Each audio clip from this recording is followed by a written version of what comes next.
For decades, Robert Redford stood as one of America's most enduring cinematic symbols. With his calm presence, sunlit features, and quiet authority, he embodied a vision of integrity that felt increasingly rare in Hollywood. Audiences saw him as a hero without arrogance, a star without excess. Yet behind that composed image lived a man shaped by loss, self-doubt, and a lifelong search for meaning. Redford's story is not merely one of fame and success, but of introspection, restraint, and resilience. He built a career that spanned more than 60 years while carefully guarding his private life, choosing substance over spectacle. His journey reveals how creativity can grow from uncertainty and how grace can coexist with grief. To understand Robert Redford fully, one must look beyond the screen, into the experiences that shaped his values, his art, and the legacy he continues to leave behind. Early life, a restless spirit takes shape. Robert Redford was born Charles Robert Redford, Jr.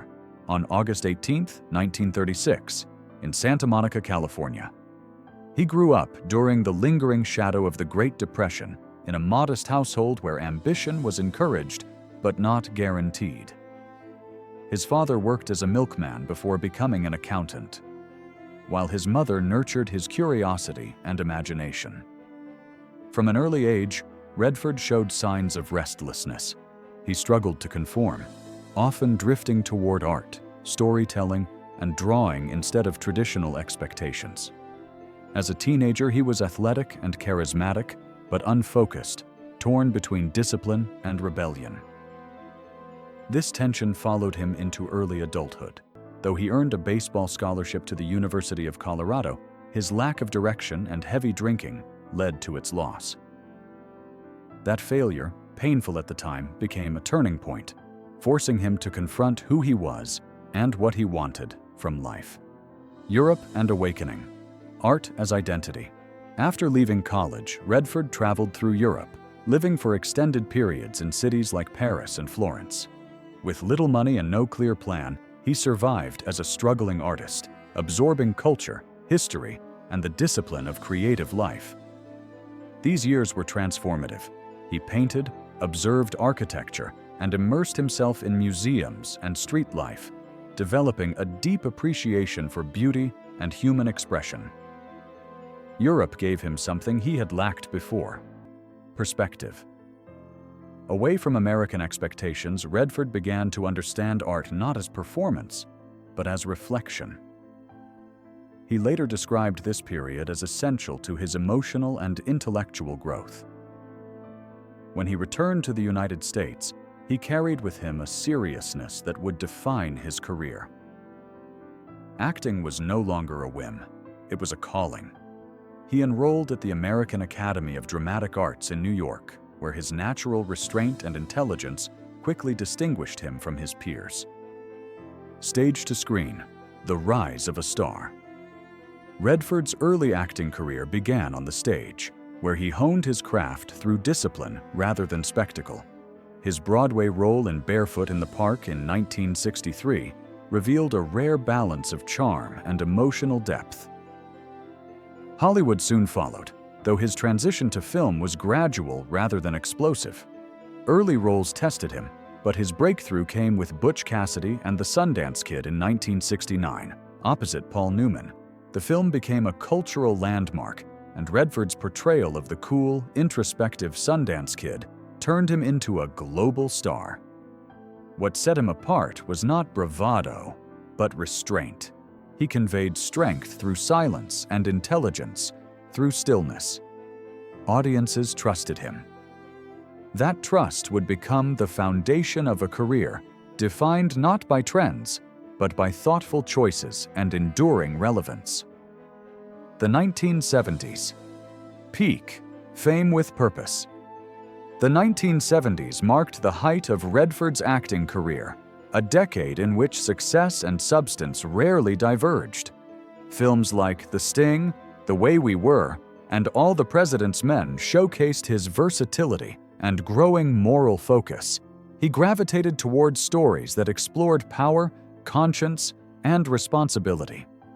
His portrayal of journalist Bob Woodward, in particular, reflected his interest in truth and civic duty. Redford was not content to simply entertain. He wanted his work to matter.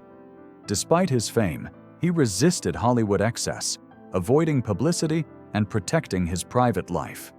He understood that celebrity could distract from purpose. While many stars of his generation burned brightly and faded quickly, Redford matured. His performances grew quieter, deeper, and more reflective, mirroring a man increasingly aware of the cost of visibility and the value of integrity. Behind the camera, a director's voice. Redford's transition into directing revealed another dimension of his artistry. His directorial debut, Ordinary People, 1980, was a quiet, devastating exploration of grief and emotional isolation. The film won 4 Academy Awards, including Best Picture and Best Director, establishing Redford as a serious filmmaker. Unlike his acting roles, his directorial work focused on vulnerability rather than control. Films such as A River Runs Through It, Quiz Show, and The Horse Whisperer reflected his sensitivity to moral complexity and human fragility. As a director, Redford favored subtlety over spectacle, allowing silence and space to speak as loudly as dialogue. His work behind the camera demonstrated a deep respect for storytelling and performance, reinforcing his belief that art should illuminate truth rather than escape from it. Sundance, changing American cinema. Perhaps Robert Redford's most lasting contribution came not from acting or directing, but from building opportunity for others. In 1981, he founded the Sundance Institute in Utah, followed by the Sundance Film Festival. What began as a modest workshop became the most influential platform for independent filmmakers in the world. Sundance challenged the dominance of studio-driven cinema, giving voice to new perspectives and unconventional stories.